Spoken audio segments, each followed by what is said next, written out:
Hello there, dear viewer. My name is Colm, and with me at this time is the delicious Adam Cook. Adam, how are you? What happening? Cool. Listen, you've been playing Lara Croft and the Temple of Osiris. Yes, not Osiris, as I'd been calling it. It's definitely Osiris. You fucking idiot. Why were you calling it that? I'm just not very good at my job, Colm. You're not good at speaking. But listen, now talk we know to me. that's not Talk true. Talk to me for the next 10 minutes. Temple of Osiris. Am I right in saying this is a sequel to Lara Croft and the Guardian of Light? Right, in terms of story, I haven't a clue, because I haven't a clue. But in terms of gameplay, this is, if you of what we can talk about, which is only up to a certain point, but this is, yeah, this is more, because it's not Tomb Raider, it's Lara Croft and the something something something, and this is, yeah, it's more of that so far. Right, okay. And we can only talk about a certain portion of this game, am I right in saying? Yeah, I mean, what we're showing you here is essentially the first level. This is pretty much the first level, which is a lot of its tutorial. I'm actually going back to it and restarting it, so you'll see bits where, like, so there's a bit where you get, like, your first because, like in Guardians of Light, you have your pistol that's just infinite ammo, but you get other guns that are not infinite. You have to pick up ammo by smashing stuff up with your other guns, you know, that sort of thing. So in this video, what you're going to see, that as we're talking over it, listener, is you're going to see me get the submachine gun. It looks like an Uzi to me, but they call it submachine gun. Is an Uzi a submachine gun?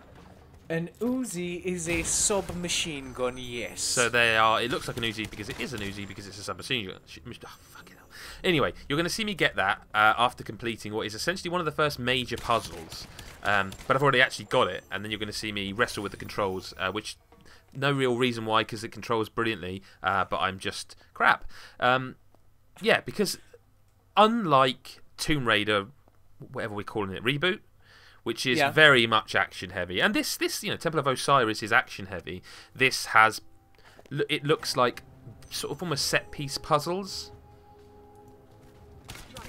Okay. Explain. Well, just instead of it just being constant action, like Tomb Raider was a third. Which, and by the way, I loved the Tomb Raider reboot, so don't think I'm shitting on that, because I'm not. But this, you know, it's got distinct combat sections. You know, loads of enemies come at you, kill them. Then it's you come into an area and it's like, this is very obviously a big set piece puzzle, and it's just really nice to have that. It's like, I like the shooting, I like the isometric sort of third-person twin-stick shooter feel, but then you've got this section which is very much, hey, work out this puzzle, and obviously the one you're going to see is like the first major one. It's very easy, really. But even in and of that puzzle, there are little distractions. You can jump onto bits that aren't essential just to get a few more gems, which is the currency of Temple of Osiris. And do you spend those gems on some sort of like upgrades for yourself or weapons or? Right, so upgrades are handled by, there's like trinkets. I think rings is one of them, and you equip the ring and it will give you something like extra damage, but you'll get a negative effect as well. So perhaps you're less resistant to damage, that sort of thing. You spend your gems. There's a central hub area, because where Guardians of Light was more like, here's level 1, here's level 2, just select them from a menu. Temple of Osiris just tries to create a bit more of a narrative, a bit more, I don't really know how to describe it, but rather than it just being, I guess, budgety, it feels a bit budgety when it's just like level 1, level 2, level 3. This has like a hub zone where you, after each boss, you reveal the next place you need to go to, and you go off there, and that's the level, if you will. And yeah, in this hub area there are chests, and you can use your gems to unlock those chests. Does that make sense? What, yeah. And what's inside those chests? More trinkets, like more things that buff you, or you know, like one's like a common ring or uncommon ring. Ring. Right. Okay. Looking at it, I mean, it's obviously very similar to Guardian of Light, and very similar to Diablo as well. But only in look. You're the experienced Diablo player here. Well, I'm not going to put that on record, I'm afraid. But it's you think it's only just looks wise, that's where the comparison ends? It's difficult because Diablo is more of a passive experience. Like in Diablo, you can get away with just holding down the A button and that's kind of it.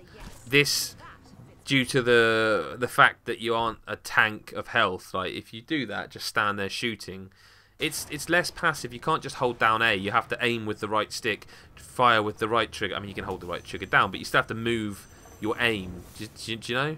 Okay. It's very much like Guardian of Light. Guardian of Light, yeah. Right, and one thing, even though I really enjoyed Guardian of Light, I thought it was a big surprise, actually. Yeah. One thing I can't remember about it is the story. Yeah. What is this a forgettable story, or again in the part that you played? It's forgettable. It's too early to say, isn't it? Really, I mean, the concept seems fairly simple. Like there's a big evil thing, and you need to stop it. Essentially, you know, it's fine. You know, it's in service of the gameplay, really. Right. Okay. And obviously, yeah, there was big co-op involvement in Guardian of Light. It was, I think, it was 2-player. Yeah. There's more than 2-player in this? Yeah, 4-player co-op. If you want to, yeah, 4-player co-op, which is excellent. Have you haven't messed around with the 4-player co-op? No, I haven't yet. No, right. Mixed reviewing it, and we'll obviously play at some point. But because I think in Guardian of Light, your co-op partner, God knows what his actual name was, but I'm sure he had slightly different abilities to Lara. I think he did. No, he did. I think he had like a metal type weapon, and you had guns.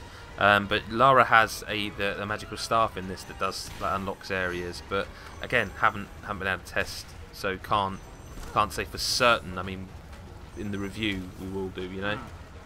Right. Okay. But yeah, things are positive for the early going in Lara Croft and the Temple of Osiris. Yeah. Yeah. Definitely. Excellent. Well, Adam, thank you very much for taking the time to speak with me. And as you said, our review will be up on Monday. Now, if you're listening to this after Monday, it's already up. Probably it's up, you know. So don't just. I mean, if you're listening to this next Wednesday, it's okay. You can go to godisgeek.com. You'll see the review. You don't have to wait until next month. Colm, you're babbling. Colm, you're babbling. Bye. Bye. Patience. As long as you are marked, Amit will hunt you.